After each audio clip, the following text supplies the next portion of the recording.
The Irish tricolour of green, white and orange has represented the nation officially since 1922, when the Irish Free State was established. But its origins go back farther, and its reach is wider than the Republic of Ireland alone. Like many of the world's flags, there are deep religious and cultural links within the design of the flag, particularly in its colours. They are often poetically referred to as green, white and gold, but really the third colour is orange specifically, and represents the Protestants of Ireland. The green represents Irish Catholics, and the white, the hope for peace between them. There is a complex history of religious and cultural difference on the island of Ireland, but as a brief overview, Catholicism was and often still is the main religion of the native Irish, whereas Protestantism was that of settlers from Britain. Protestants in Ireland, particularly during the ascendancy period between the 17th and 20th centuries, exerted a dominance over many aspects of society, effectively representing and benefiting from British rule. Green has been culturally significant in Ireland for many centuries, and has represented the native Irish on flags since the days of the Catholic Confederacy, a short-lived period where de facto self-rule was present in much of Ireland. At this time, the Irish harp on a green field was said to be used by figures such as Irish soldier Owen Roe O'Neill. Conversely, orange has links to Protestantism through William of Orange, later King William III of England, Scotland and Ireland. The colour orange was initially associated with the Principality of Orange in modern-day France, but through succession came to represent both the Kingdom of the Netherlands and the House of Orange in Britain and Ireland. After the Battle of the Boyne in 1690, where James II, the last Catholic monarch of England, Scotland and Ireland, was defeated, the colour orange became associated with Protestant identity and loyalty to the British Crown, especially through groups like the Orange Order. The colours of green, white and orange had been used in more informal contexts from 1830, worn as clothing accessories by nationalists at meetings, but not yet as part of any flag.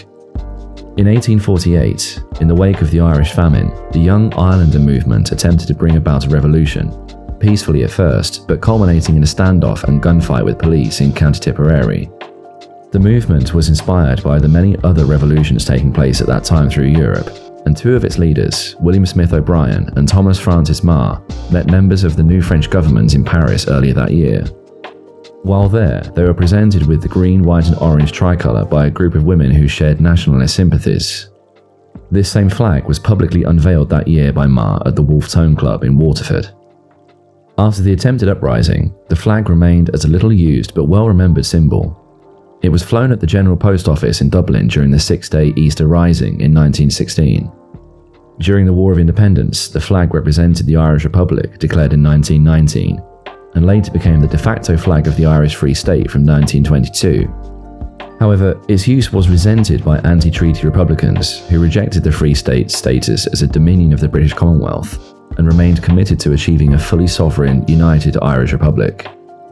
When the 26 counties of Ireland effectively became a republic in 1937, the flag received constitutional status. Today, the flag is used as a national flag in Ireland and managed by terms set out by the Irish government. It is also used in Northern Ireland by nationalists who see the flag as representing the entire island of Ireland, as set out by the 1919 Republic. Flying the Irish tricolour is often a point of contention between societies in Northern Ireland, and the issue of flags in Northern Ireland will be the subject of a separate video. Despite the symbolism of green, white and orange, gold or yellow is sometimes used, either as an actual colour or as a descriptive term. This may be for poetic reasons, aesthetic considerations, or occasionally as a political statement. Orange can fade into a more yellowish shade on older flags, and historically yellow dyes were easier and cheaper to produce. Gold often appears brighter and more vivid than orange on certain fabrics or under certain lighting conditions. However, the Irish government discourages the use of alternative colours, as they undermine the intended meaning of the design. Even without physical alterations, some nationalists in Ireland may refer to the colours as green, white and gold to avoid using the colour and the symbolism of orange. The Irish tricolour stands as both a national symbol and a reminder of the island's complex past. Its colours reflect centuries of cultural, political and religious history, while its origins lie in the 19th century movements for Irish self-determination. Though its meaning has evolved over time, the flag remains closely tied to the story of Ireland, its people and its ongoing relationship with identity and sovereignty.